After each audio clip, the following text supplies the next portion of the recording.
Hello बच्चों, स्वागत है आप सभी का अपना बहुत ही खूबसूरत सा channel Ritesh regular rise mathematics में।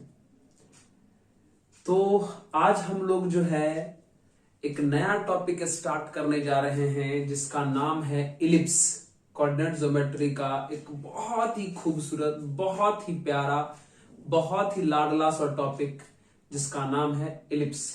अभी हम लोगों ने तुरंत जस्ट कुछ दिन पहले हम लोगों ने पाराबोला को खत्म किया। अब हम लोग शुरू करेंगे इलिप्स। सबसे बहुत ही बेहतरीन टॉपिक है, मजा आने वाला है। उम्मीद करते हैं जितना पाराबोला में मजा आया, हो सकता है उससे भी ज्यादा आपको मजा इस इलिप्स वाले टॉपिक में आ जाए। तो चलिए बिना देरी किए हुए शुरू करते हैं हम लोगों का अपना प्यारा सा टॉपिक जिसका नाम है इलिप्स। इलिप्स इसको आज हम लोग शुरू करते हैं। तो इस वीडियो में हम लोग सिर्फ टर्मिनोलॉजी जानेंगे, बेसिक कॉन्सेप्ट जानेंगे इलिप्स के क्या होते हैं, और इसी बेसिक कॉन्सेप्ट पर पूरा का पूरा इलिप्स बनेगा। आपको पता है किसी भी चैप्टर का बेसिक कॉन्सेप्ट बहुत ही ज्यादा इंपॉर्टेंट होता है। तो हम लोग शुरू करते हैं हम लोग का अपना बेसिक टॉपिक इलिप्स के लिए। तो सबसे पहले बच्चों, जब हम कोनिक सेक्शन स्टार्ट किए थे तो वहां हम बता दिए थे, एक टर्म समझाए थे, इसेंट्रिसिटी क्या होता है। अगर कोई लोग इसेंट्रिसिटी को नहीं जानते हैं तो थोड़ा वहां उस कोनिक सेक्शन वाले वीडियो को एक बार देख लीजिएगा, पूरा बात समझ में आ जाएगा कि इसेंट्रिसिटी क्या है। तो आप लोग को यह याद होगा कि इलिप्स का जो इसेंट्रिसिटी होता है, इलिप्स का जो इसेंट्रिसिटी होता है वो 0 और 1 के बीच में होता है। मतलब इलिप्स का इसेंट्रिसिटी 0 और 1 के बीच में, मतलब इलिप्स का इसेंट्रिसिटी 1 से बड़ा नहीं हो सकता है, 0 से छोटा नहीं हो सकता है। ये ई जो बोले, इस ई का मतलब बच्चों इसेंट्रिसिटी। इसेंट्रिसिटी ठीक है। एक बार की बात है, जब मैं ऑफलाइन क्लास ले रहा था तो एक बच्चे ने इसको बार बार इसेंट्रिसिटी को बार बार इलेक्ट्रिसिटी बोल दिया करता है, बार बार इलेक्ट्रिसिटी बोल दिया करते हैं। तो आप लोग इसको इलेक्ट्रिसिटी नहीं बोलेंगे, इसको इसेंट्रिसिटी बोलेंगे। क्या है ये? इसेंट्रिसिटी है। और इलिप्स का जो इसेंट्रिसिटी है उसका वैल्यू 0 और 1 के बीच में होता है। ठीक है। जैसे हम आपको बताए थे कि पाराबोला का जो शेप है वो सी आकार का होता है, थोड़ा सी के जैसा लगता है देखने में। हम लोगों के पास इलिप्स है और इलिप्स का जो शेप है वो कुछ इस प्रकार से लगता है देखने में, इस प्रकार से, इस टाइप का देखने में इलिप्स लगता है। ये है इलिप्स, है ना। इस टाइप का देखने में, थोड़ा सा ओवल शेप का, थोड़ा सा चिपका हुआ, फैला हुआ, थोड़ा सा पूरी तरीके से गोल नहीं, ऐसा लग रहा हो जिसने किसी सर्कल पर बहुत ज्यादा भारी भरकम चीज पटक दिया हो और सर्कल इस तरीके से चिपक गया हो। मतलब इस शेप का जो है हमारा इलिप्स होता है। यही है इलिप्स का शेप। ठीक है।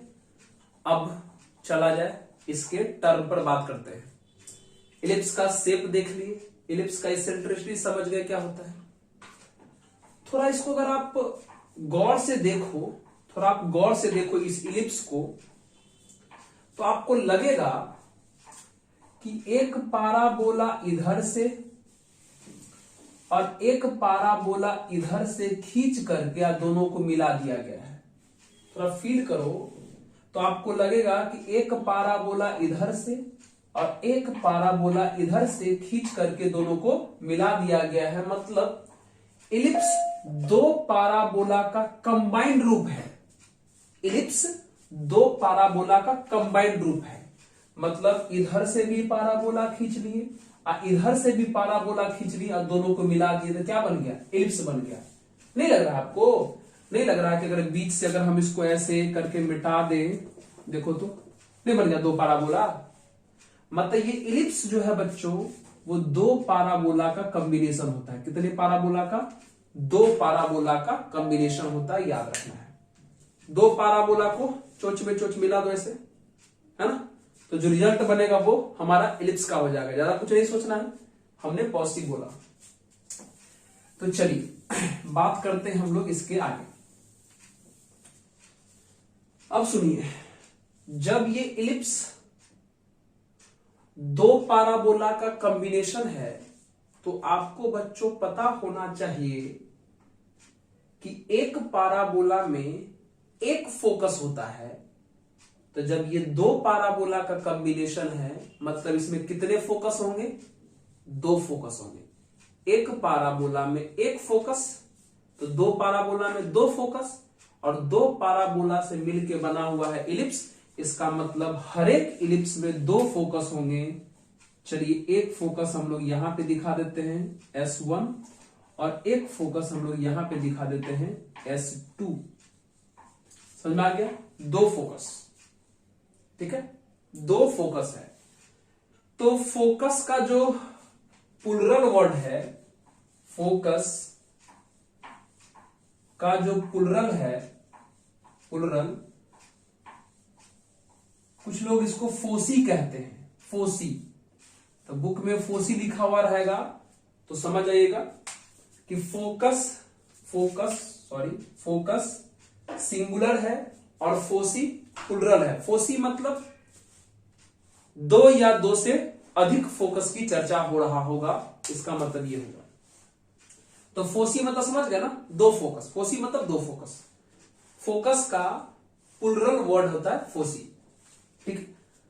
अब आप समझ गए कि इलिप्स में दो फोकस होते हैं क्योंकि इलिप्स दो पाराबोला से बनता है। थोड़ा और आगे बढ़ते हैं। आपको यह भी पता है कि हर एक पाराबोला में एक डायरेक्ट्रिक्स होता है। तो जब यहां दो पाराबोला है तो कितने डायरेक्ट्रिक्स होंगे? दो डायरेक्ट्रिक्स होंगे। एक डायरेक्ट्रिक्स इधर से और एक डायरेक्ट्रिक्स इधर से। क्या है ये? डायरेक्ट्रिक्स। ये है बच्चों डायरेक्ट्रिक्स। डायरेक्ट्रिक्स ये भी क्या है? डायरेक्ट्रिक्स। डायरेक्ट्रिक्स, ठीक है। और S1 और S2 क्या है? फोकस। S1 S2 क्या है? फोकस। हम यहां पे लिख देते हैं फोकस, यानी फोसी S1 है और S2, मतलब S1 S2 को हमने क्या कहा है? फोसी। मतलब ये दोनों हमारा फोकस है। आप लोग भी क्या करो, कॉपी में एक बड़ा सा फिगर बनाओ और उसके अंदर ये सारा बात लिखेंगे। आप लोग भी जितनी बातें हम फिगर में लिखेंगे उतनी बातें आप भी फिगर में दिखाओ। जिसका यहां डेफिनेशन हम लिखेंगे आप भी उसका डेफिनेशन लिखो, ठीक है। इतना तक तो आप समझ गए होंगे। दो फोकस, दो डायरेक्ट्रिक्स, ठीक है। अब शुरू करते हैं कहानी। सबसे पहला point, axis of ellipse. Axis of ellipse ये क्या है समझते हैं। अब ध्यान से समझिएगा। एक्सिस ऑफ इलिप्स का मतलब क्या हुआ?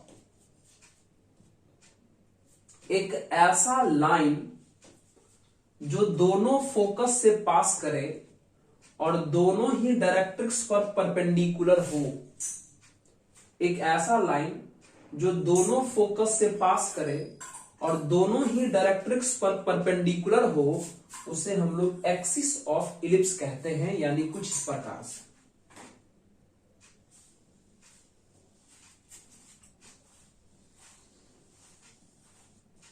थोड़ा हमारे पास इधर जगह नहीं है तो नहीं इधर बढ़ा पा रहे हैं। ये देखो, ये एक ऐसा लाइन है जो दोनों फोकस से पास कर रहा है और दोनों ही डायरेक्ट्रिक्स पर क्या है?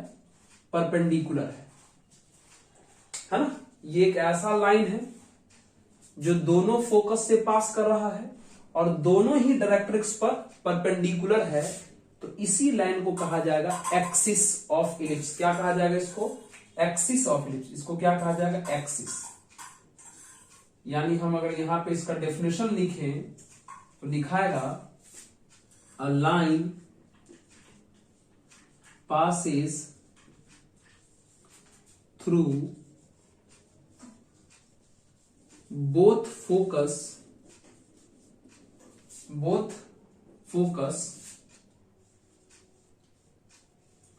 and perpendicular to the directrices मतलब एक ऐसा लाइन जो दोनों फोकस से पास करे और दोनों डायरेक्ट्रिक्स पर परपेंडिकुलर हो, उसे हम लोग एक्सिस ऑफ इलिप्स कहते हैं। क्या कहते हैं? एक्सिस ऑफ इलिप्स कहते हैं। एक्सिस ऑफ इलिप्स समझ गए? पक्का? एक्सिस ऑफ इलिप्स को एक दूसरा नाम दिया गया है जिसे हम लोग मेजर एक्सिस कहते हैं।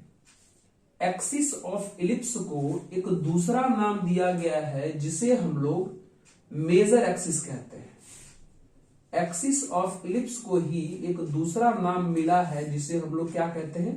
मेजर एक्सिस कहते हैं। याद रखिएगा, मेजर एक्सिस का मतलब इलिप्स का जो एक्सिस होता है उसी एक्सिस को एक नाम पड़ गया है जिसका नाम क्या है? मेजर एक्सिस है। इलिप्स का जो एक्सिस है उसी एक्सिस को हम लोग क्या कहते हैं?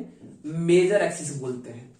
तो इलिप्स में एक्सिस का चर्चा उतना ज्यादा नहीं होगा, बार बार चर्चा मेजर एक्सिस का होगा। तो समझ जाना कि मेजर एक्सिस कोई और नहीं, इलिप्स का एक्सिस ही है। ठीक है, ये टर्म बहुत ही ज्यादा इंपॉर्टेंट है, इसको ध्यान रखना है ना। चलिए, आप एक्सिस समझ गए, मेजर एक्सिस समझ गए। मैं थोड़ा देख लूं कि आपको दिख रहा है क्या क्लियरली? हाँ सर, दिख रहा है मेरे को। चलिए, अब अगला बात बताते हैं। अब गौर से देखो बच्चों, ये जो एक्सिस है जिसको आपने मेजर एक्सिस कहा है, यही एक्सिस है ना, इसी को आपने क्या कहा है? मेजर एक्सिस कहा है। तो ये जो एक्सिस है वो इलिप्स को दो जगह पे काटा है, एक यहां पे ए डैश और एक यहां पर ए। तो एक्सिस इलिप्स को जिस पॉइंट पे कट करे उस पॉइंट को वर्टेक्स कहते हैं। तो एक्सिस इलिप्स को दो जगह पे कट किया, इसका मतलब हम लोगों के पास दो वर्टेक्स है, एक वर्टेक्स ए डैश है, एक वर्टेक्स ए है। तो अगर डेफिनेशन में अगर किसी ने वर्टेक्स के बारे में पूछा कि वर्टेक्स क्या है, तो वर्टेक्स का डेफिनेशन लिखा जाएगा पॉइंट ऑफ, ये बातें हम पाराबोला में भी लिखे थे, point of intersection of major axis and ellipse. Major axis का मतलब आप समझ रहे होंगे, हम एक्सिस की बात कर रहे हैं, है ना। इलिप्स और मेजर एक्सिस एक दूसरे से जिस पॉइंट पर मिलता है उसी को हम लोग वर्टेक्स कहते हैं। यानी ये पॉइंट जो हमारा वर्टेक्स कहलाएगा, ठीक है, और ये पॉइंट भी जो है हमारा वर्टेक्स ही कहलाएगा, वर्टेक्स। चलो, वर्टेक्स लिख लिए। अब बात करते हैं नेक्स्ट। तो थोड़ा इसको आप नोट कर लीजिए, थोड़ा हम इसको मिटाएंगे, डेफिनेशन थोड़ा नोट कर लीजिए, हम इसको मिटाते हैं। नोट कर लिए? चलिए मिटाते हैं।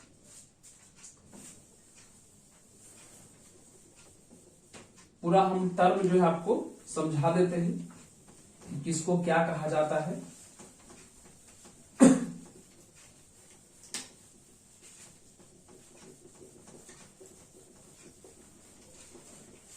बहुत ही आसान सा टॉपिक है, चिंता नहीं करना है, मजा आने वाला है इस टॉपिक के अंदर। बस हम जितना बेसिक बातें आज हम आपको समझा रहे हैं, बस उस बेसिक बातों को थोड़ा ध्यान में रखिएगा, ठीक है। चल, अब हम लोग बात करते हैं थर्ड पॉइंट पर, और थर्ड पॉइंट पर हम लोग बात करेंगे centre of ellipse. Centre of ellipse ये क्या है? सेंटर ऑफ इलिप्स बच्चों ये क्या है? फोकस। ये क्या है? फोकस। दोनों फोकस के बीच का जो डिस्टेंस है, इनका जो मिड पॉइंट होगा उसी मिड पॉइंट को कहा जाता है सेंटर। क्या कहते हैं हम लोग? सेंटर। दोनों फोकस के बीचों बीच वाला पॉइंट, मतलब दोनों फोकस के बीच के डिस्टेंस को बाइसेक्ट करने वाला पॉइंट सेंटर कहलाता है। मतलब जितना S1C का वैल्यू उतना ही S2C का वैल्यू। मतलब सेंटर का मतलब हो गया mid point of line segment, mid point of line segment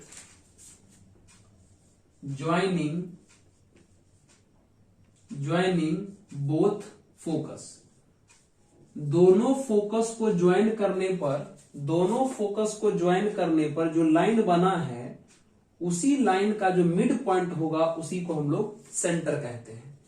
कुछ बच्चे बोल रहे होंगे कि सर ऐसा भी तो बोल सकते थे कि दोनों वर्टेक्स के ज्वाइन करने वाले लाइन के मिड पॉइंट को सेंटर कहते हैं।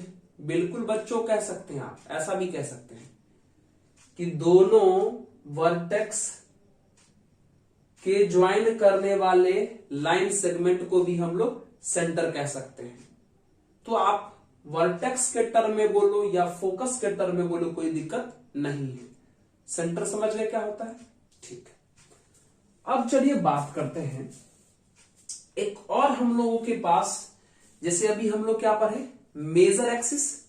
एक और एक्सिस हम लोगों के पास आता है जिसका नाम है माइनर एक्सिस, जिसका नाम है minor axis. Minor axis. Major axis क्या होता है आप समझ गए? ये वाला जो लाइन है, इसी लाइन को हम लोग मेजर एक्सिस कहते हैं। अब हम लोग बात करना चाहते हैं माइनर एक्सिस। माइनर एक्सिस भी एक लाइन है, एक ऐसा लाइन जो सेंटर से पास करे और मेजर एक्सिस पर परपेंडिकुलर हो। मतलब एक ऐसा लाइन जो सेंटर से पास करे, सेंटर से पास करे और इस मेजर एक्सिस पर परपेंडिकुलर हो, इसी को हम लोग कहते हैं minor axis. Minor axis, minor axis. ठीक है? मतलब अ लाइन passes through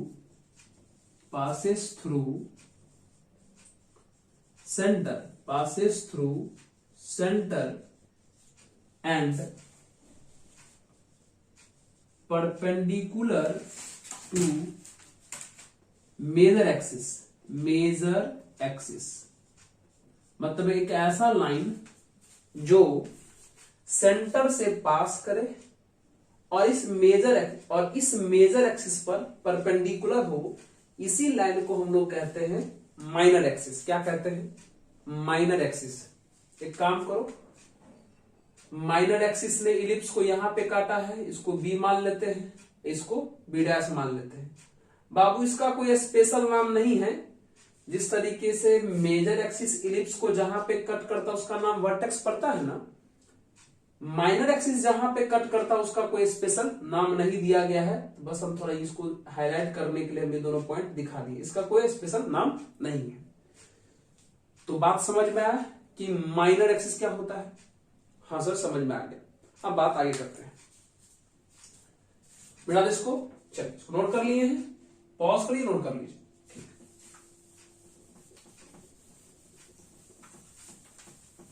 माइनर समझ गए, मेजर समझ गए, सेंटर समझ गए,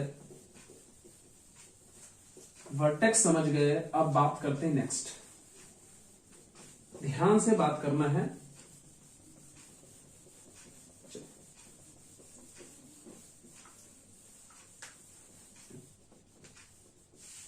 है ना? कितना नंबर बात हो गया था जी? 4, लगता है 5 होगा बात। 5। लेंथ ऑफ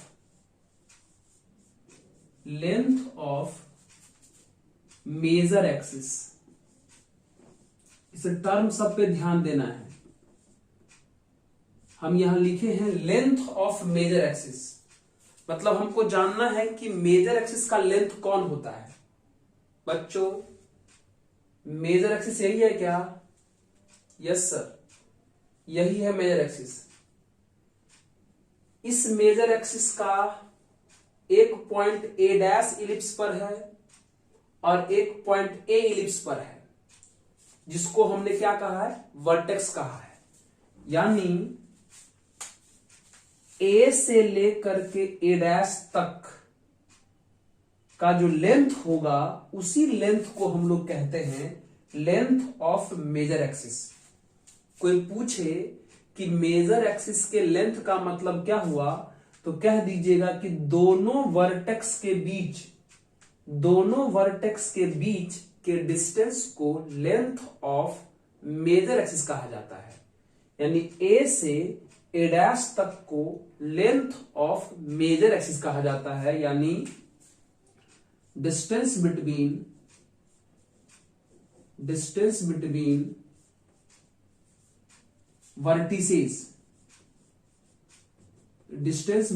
वर्टिसेस मतलब दोनों वर्टेक्स के बीच का डिस्टेंस, मतलब कौन? ए डैश। तो ए डैश को ही हम लोग क्या कहेंगे? लेंथ ऑफ मेजर एक्सिस कहेंगे। ध्यान से रखना याद कि मेजर एक्सिस के लेंथ का मतलब हो गया ए से ए डैश तक का वैल्यू। क्लियर है? चलो अब बात करते हैं 6 number, length of minor axis. Minor axis का लेंथ कितना होता है? तो बच्चों ये है आपका माइनर एक्सिस। इस माइनर एक्सिस का एक ये वाला पॉइंट इलिप्स पर है और एक ये वाला पॉइंट इलिप्स पर है। इसका मतलब बी से बी डैश तक का जो लेंथ है, इसी लेंथ को कहते हैं लेंथ ऑफ माइनर एक्सिस। मतलब डिस्टेंस बिटवीन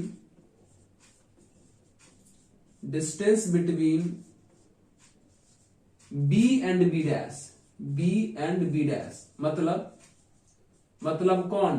बी डैश मतलब बी डैश। मतलब यहां से लेकर के यहां तक का जो डिस्टेंस होगा इसी को कहा जाएगा लेंथ ऑफ माइनर एक्सिस। यहां से यहां तक के लेंथ को कहा जाएगा लेंथ ऑफ माइनर एक्सिस। ये बात आपको ध्यान रखना है कि लेंथ ऑफ मेजर एक्सिस का मतलब कहां से कहां तक हुआ, लेंथ ऑफ माइनर एक्सिस का मतलब कहां से कहां तक हुआ। ये सब बातें, ये सब टर्म आपको ध्यान में रखना है। करेक्ट है? चल नोट कर लिए इसको भी नोट कर लिए। अब आगे बताते हैं। अब जो बताने वाले हैं वो जो पॉइंट है आप पाराबोला में भी पढ़े है ना। तो चलिए थोड़ा एक बार दोबारा उसको हम लोग रिमाइंड कर लेते हैं।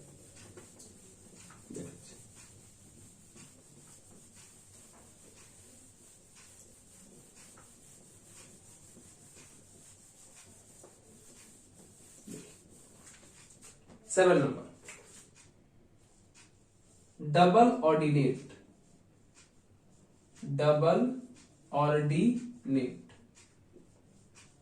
ये आप जानते हैं डबल ऑर्डिनेट क्या होता है।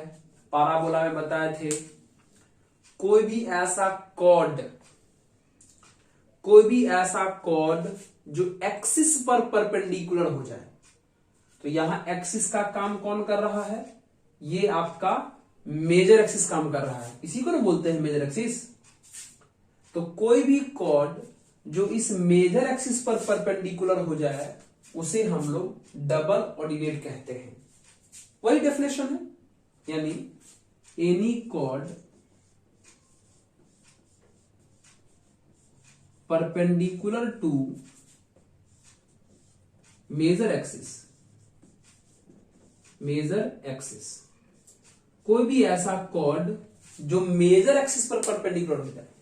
ये है बच्चों मेजर एक्सिस। इस एक्सिस पर कोई भी कॉर्ड परपेंडिकुलर हो जाएगा उसे डबल ऑर्डिनेट कहेंगे। जैसे देखिए कॉर्ड का मतलब इलिप्स के एक पॉइंट से शुरू करके दूसरे पॉइंट पे खत्म करने वाला लाइन। ये देखो ये जो लाइन है ये कॉर्ड है, और अगर यही कॉर्ड इस पर अगर परपेंडिकुलर हो जाए तो इस कॉर्ड का नाम पड़ जाएगा डबल ऑर्डिनेट। डबल ऑर्डिनेट, ठीक है। कोई भी कॉर्ड जो मेजर एक्सिस पर परपेंडिकुलर हो उसे डबल ऑर्डिनेट कहते हैं। यानी इस तरीके से डबल ऑर्डिनेट आप इलिप्स के अंदर बहुत ही सारा खींच सकते हैं, इनफाइनाइट डबल ऑर्डिनेट आप खींच सकते हैं। यहां तक कि आप इस बी और बी डैश को भी डबल ऑर्डिनेट कह सकते हैं। इस बी और बी डैश को भी आप डबल ऑर्डिनेट कह सकते हैं, क्योंकि ये बी से लेकर के बी डैश तक ये भी एक कॉर्ड है और एक्सिस पर परपेंडिकुलर है, तो इसका नाम भी डबल ऑर्डिनेट पड़ेगा। एक और सोचने वाली बात, इस बी और बी डैश को जो आपने डबल ऑर्डिनेट कहा, ये वाला डबल ऑर्डिनेट बाकी हर एक जगह के डबल ऑर्डिनेट से बड़ा है। गौर से देख लीजिए, इधर आप डबल ऑर्डिनेट खींच लीजिए कहीं भी, इधर आप खींच लीजिए कहीं भी डबल ऑर्डिनेट, इस बी बी डैश से छोटा ही होगा। यानी नहीं हो जाएगा, यहां से खींचेंगे, यहां से खींचेंगे, यहां से खींचेंगे, या यहां से खींचेंगे, या यहां से कहीं से भी खींचेंगे तो इस बी बी डैश से तो छोटा ही होगा। तो बी और बी डैश को हम लोग, यानी बी से बी डैश तक के लेंथ को हम लोग लार्जेस्ट डबल ऑर्डिनेट भी कहते हैं। लार्जेस्ट डबल ऑर्डिनेट भी कहते हैं। डबल ऑर्डिनेट सबसे बड़ा डबल ऑर्डिनेट भी कहते हैं। और आपको पता है बी से बी डैश को हम लोग लेंथ ऑफ माइनर एक्सिस भी कहते हैं। अभी पीछे 6 नंबर पॉइंट में बताए थे कि बी से बी डैश तक को हम लोग लेंथ ऑफ माइनर एक्सिस भी कहते हैं। तो अपने दिमाग में ये बात डाल लीजिए कि लेंथ ऑफ माइनर एक्सिस जो होता है वो लार्जेस्ट डबल ऑर्डिनेट कहलाता है।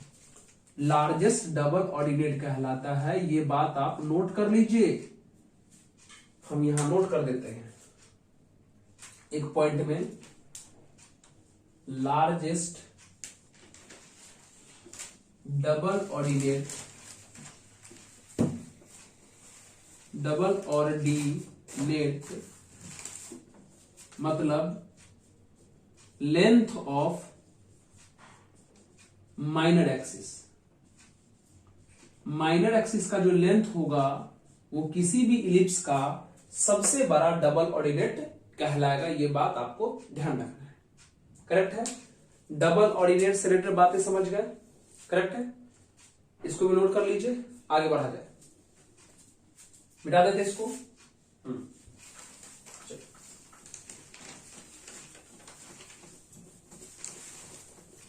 अब हम लोग पढ़ते हैं लैटस रेक्टम क्या होता है। ये नाम सुन के आप लोग कुछ याद आ गया होगा, क्योंकि आप ऐसी बातें पाराबोला में भी पढ़े थे। 8 number latus rectum. Latus rectum ये क्या होता है? आपको पता होना चाहिए लैटस रेक्टम भी एक प्रकार का डबल ऑर्डिनेट ही होता है। लेकिन अगर वही डबल ऑर्डिनेट फोकस से पास कर जाए, ये डबल ऑर्डिनेट अगर इस फोकस से पास कर जाए, या इधर का कोई डबल ऑर्डिनेट अगर इस फोकस से पास कर जाए, उसको हम लोग लैटस रेक्टम कहते हैं। मतलब फोकस से पास करने वाला, फोकस से पास करने वाला डबल ऑर्डिनेट, फोकस से पास करने वाला डबल ऑर्डिनेट लैटस रेक्टम कहलाता है। ये दोनों ही लैटस रेक्टम का लेंथ बच्चों इक्वल होगा, और एक इलिप्स में आप 2 से ज्यादा लैटस रेक्टम नहीं खींच सकते हैं, है ना। कोई भी डबल ऑर्डिनेट, यही आपका लैटस रेक्टम है। इसको शॉर्ट फॉर्म में हम LR लिख देते हैं, समझ जाइएगा। लैटस रेक्टम मतलब कोई भी double ordinate, any double ordinate, ordinate passes through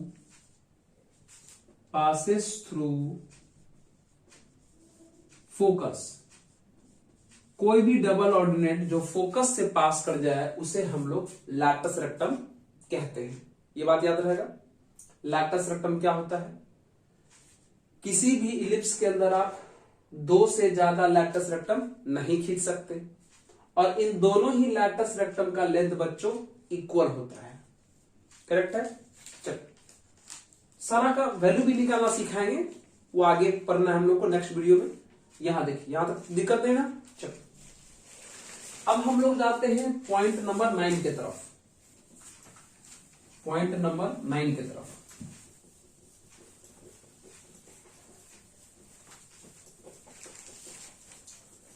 point number 9 की तरफ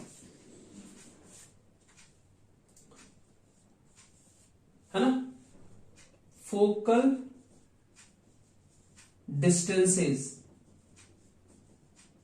या इसी को हम लोग फोकल रेडियाई भी कहते हैं। रेडियाई मतलब एक से ज्यादा रेडियस वाला। फोकल रेडियाई इसलिए कहना पड़ा क्योंकि हमारे पास दो दो फोकस है, इसलिए। ठीक है, अब देखिए क्या होता है फोकल डिस्टेंस, ये बात बता दिए हैं।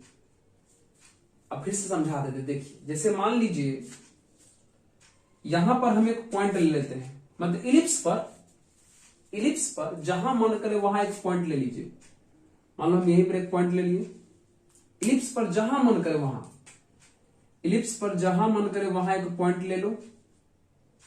ठीक है, उस पॉइंट को दोनों ही फोकस से ज्वाइन कर दो। मतलब ये है आपका PS1, ठीक है, और इससे भी ज्वाइन कर दो, ये है आपका PS2। बच्चों, इलिप्स पर कहीं भी पॉइंट लेकर के दोनों ही फोकस से ज्वाइन करने पर जो डिस्टेंस बनता है, जैसे कि PS1, PS2, इसी को फोकल रेडियाई कहा जाता है। क्या कहा जाता है? फोकल रेडियाई, मतलब फोकल रेडियस। यानी इसी को इलिप्स पर जहां मन करे वहां कोई पॉइंट ले लीजिए, उस पॉइंट को दोनों ही फोकस से ज्वाइन कर दीजिए, तो एक डिस्टेंस PS1 बनेगा, एक डिस्टेंस PS2 बनेगा। उसी डिस्टेंस को हम लोग कहते हैं फोकल रेडियस, मतलब फोकल रेडियाई। यानी डिस्टेंस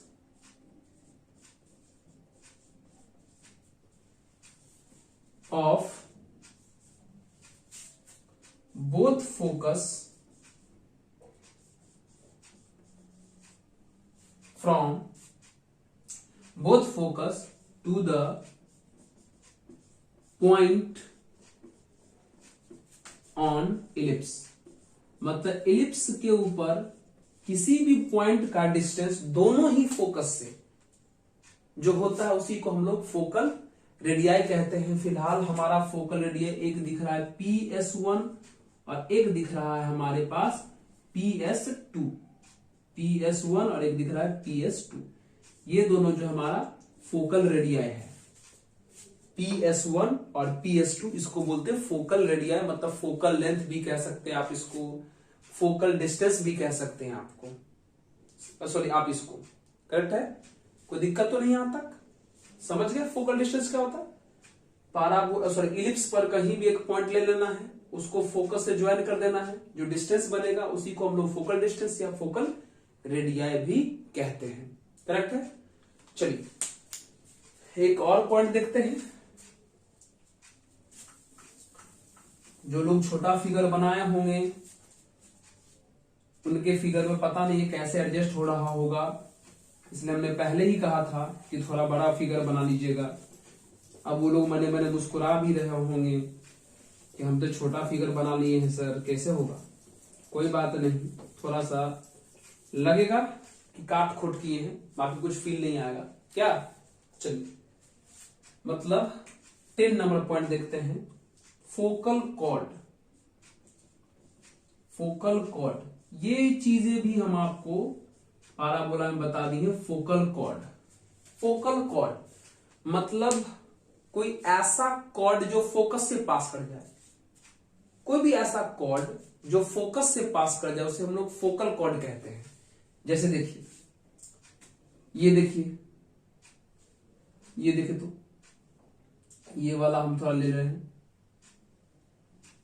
देखो ये कॉर्ड है ना, और ये कॉर्ड बताओ फोकस से पास कर रहा है। तो कोई भी कॉर्ड जो फोकस से पास कर जाए उसी को हम लोग फोकल कॉर्ड कहेंगे। फिर कुछ बच्चे विचार रहे होंगे कि सर लैटस रेक्टम भी तो एक कॉर्ड जैसा है जो फोकस से पास कर रहा है, तो क्या लैटस रेक्टम को भी फोकल कॉर्ड कह सकते हैं? 100% कह सकते हैं।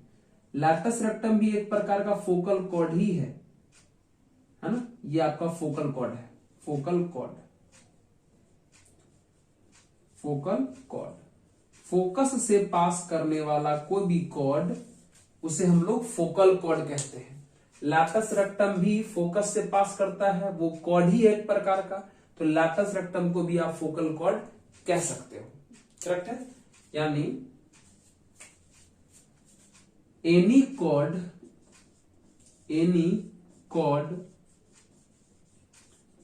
passes through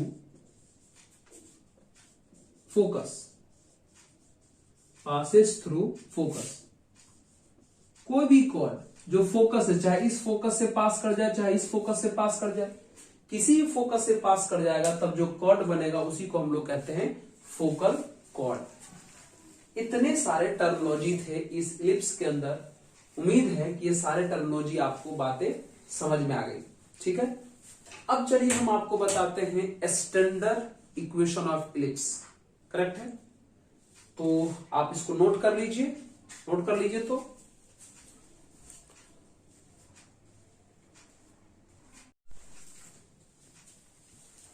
तो चलिए बच्चों, अब डालिए heading standard, standard equation of ellipse. याद होना चाहिए आपको कि पाराबोला का स्टैंडर्ड इक्वेशन 4 टाइप का बताए थे। अभी हम लोग इलिप्स का स्टैंडर्ड इक्वेशन जानना चाहते हैं। इलिप्स का स्टैंडर्ड इक्वेशन 2 ही टाइप का होता है, 2 टाइप का। पहला x² by a² plus y² by b² equal to 1। दूसरा x² by a² plus y² by b² equal to 1। अब कुछ बच्चे इसको देख के बोले होंगे सर क्या मजाक कर रहे हो, दोनों तो सेम ही है। हाँ बिल्कुल दोनों सेम ही है, हम बता देते दोनों में अंतर क्या है, समझा रहे हैं। लेकिन पहले फील करिए कि इलिप्स का इक्वेशन देखने में होता कैसा है। x² by a² plus y² by b² equal to 1 इसी फॉर्म का होता है। चाहे पहला इलिप्स हो चाहे दूसरा इलिप्स हो, देखने में x² by a² plus y² by b² equal to 1। मतलब यहाँ जो x और y है वो वेरिएबल है और ये जो a और b है वो आपका कांस्टेंट है। मतलब वेरिएबल वाला पोर्शन ऊपर में, कांस्टेंट वाला पोर्शन नीचे में।